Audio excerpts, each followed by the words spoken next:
We should be live now. Hey fellas. Hopefully the audio's coming through just fine. So, we're going to wait a little bit before we start into the proper meat and potatoes of the stream, because I see there are only a few people waiting. But I thought I'd talk a little bit about kind of the driving force of this. The main reason for this is because it seems to be something that a lot of people talk about on YouTube. I haven't actually seen them that many, to be honest, but it seemed to be something that's worth making a stream on. That's one reason I'm doing this. Another thing that sprung to mind as well was that on one of the videos that I've made, or one of the streams that I've made, talking about what the atheist mindset is, there was one particular atheist who said you can't even decide what a true Christian is. And I figured, well, it's probably worth talking about this, because I think that there are certain ways that we can actually establish whether or not somebody is a true Christian or not. I think that this idea of not being able to prove who a true Christian is comes from an environment that we don't necessarily have to hold to, this idea of there being a completely invisible church. And in light of this, I think that it's necessary to make a couple of distinctions. And I'm going to base this on scripture a little bit. If everybody can hear me, please press 2 in the chat so I can get an idea and see if everyone is listening, just so I don't talk to dead air or anything like that. You know what, I might as well just unmute myself here. Okay, so I can hear myself through the broadcast. I apologise if you can hear this through the mic. But I want to say, this is the first thing I'm going to begin with before I look at the scripture. There are certain people who are under the impression that understanding what a Christian objectively is an utterly intractable problem. And I don't think that this is true. I think that you can come to a pretty good idea of it by reading the history of Christian teaching. So, for example, these books here, there will be, Irenaeus Against Heresies, that's a really big one from the 2nd century. Dialogue with Trypho, this is excellent. This is actually a dialogue between St. Justin Martyr, who's writing in the 2nd century, and a Jewish person, talking about Christ. And then you've got his Apologies here, which, go some way to explaining Christian doctrine. I've only read the first one, I haven't read the second one. So with that said, let's get on to the original claim, the original view that I have. Well, maybe not the original view I have. The original investigation that I decided to carry out. And that is on the scripture itself. What does the scripture say about what constitutes a Christian? And this verse came up in Acts 11:26, and that is, this is when Paul arrives in Antioch, for reference. And when he had found him, he brought him to Antioch. For a whole year they met with the church and taught a great many people. And in Antioch the disciples were first called Christians. So, as Haydock here, who's a Catholic commentator on Scripture, will make clear, it's not apparent whether or not it was a name that the Christians called themselves, or whether this was something that was called by the pagans, right? If this were, I think ultimately that if it were a name given by the pagans, you could perhaps reason on the basis of what people outside the community think.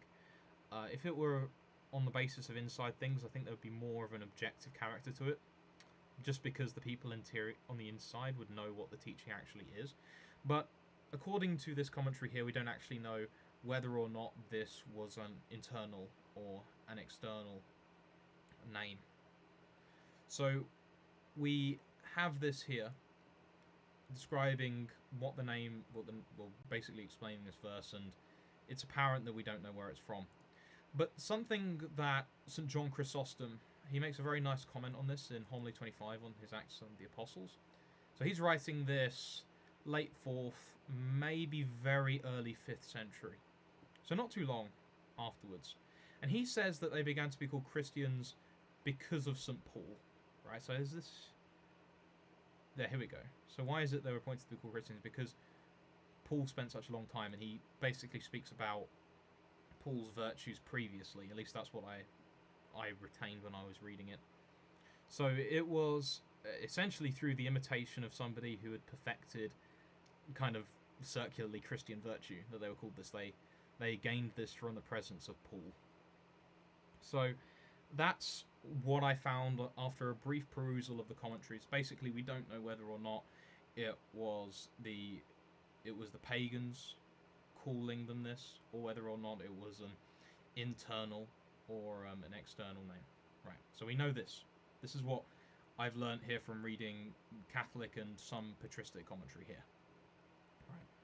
So with that said, I think that in order to solve this problem, we need to consider this question from two perspectives.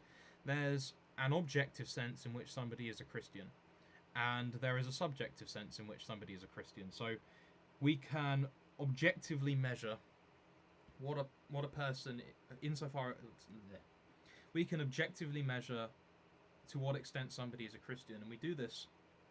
Of course, people are gonna not be surprised at this because I'm a Catholic. We would say insofar as somebody is in communion with the Roman Church, right? Now, I think this can be established pretty solidly from a historical perspective. Irenaeus will talk about how the Church of Rome is the church which all other churches are, deemed by, in Book 3, Chapter 3 of that book, Against Heresies.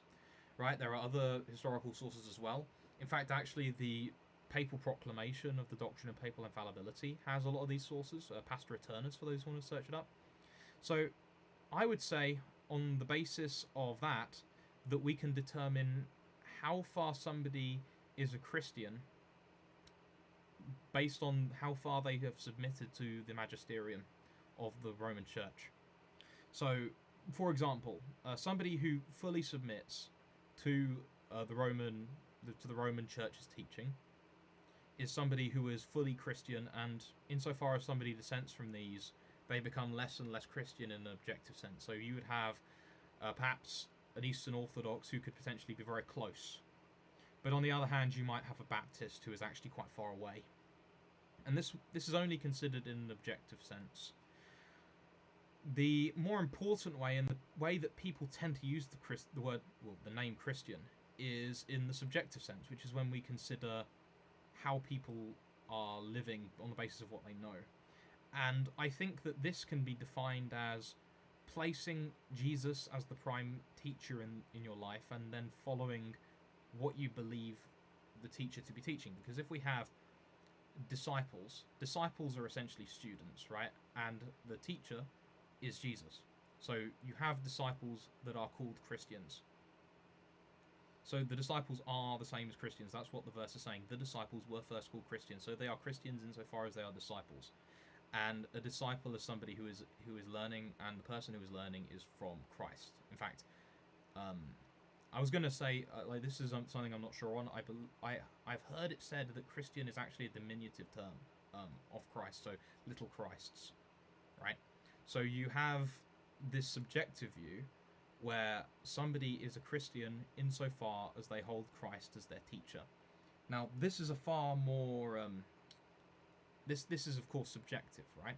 But I think it goes some way to actually, meet people's expectations, because very few people would call Muslims Christians. In a sense, I would say that they are. I'd say that they, in an objective manner of speaking, are actually largely closer to Christianity and to the Roman magisterium than something like a lot of Mormons. Purely on their view of God, purely on their doctrine of God, right? Although not always. But if we consider it subjectively, are Muslims taking Jesus to be their prime teacher? Well, no, of course not. They're taking Muhammad to be their prime teacher, either through the Quran or through the Sunnah and through the consensus of scholars, etc., depending on jurisprudential schools and Sunni Shia splits and things like this, right? So I would say that in a subjective sense, which is how people typically use it, a person is a Christian insofar as they take Christ as their prime teacher. This would also lead to a funny situation as well, where you would have people who are material heretics, right, to an extreme extent. So, say, like I say, a Baptist in some church or some building, really, in America, he could actually be more subjectively Christian than a lot of formal heretics, right? Because the formal heretic makes himself the first teacher by making the choice. That's what heresy. Well, that's what a heresy is. It's a choice in doctrine and putting yourself first. When you decide to say, I know better than Christ, that is making yourself a formal heretic, and therefore you, in a sense, you can't be a Christian, because you're following yourself over what you believe Christ is teaching. But a material heretic doesn't know this. A material heretic thinks that he's following Christ in an objective sense. So he is still subjectively Christian, although he is further away from being objectively Christian. And so that was basically the summary of all I was going to say. I don't think... I could probably, if I'd spent more time thinking about this, extend this further and further, but I don't really have much else more to say. So, on account of that, I don't believe there are any questions, so I'll bring the stream to a close. See you fellas later. Bye-bye.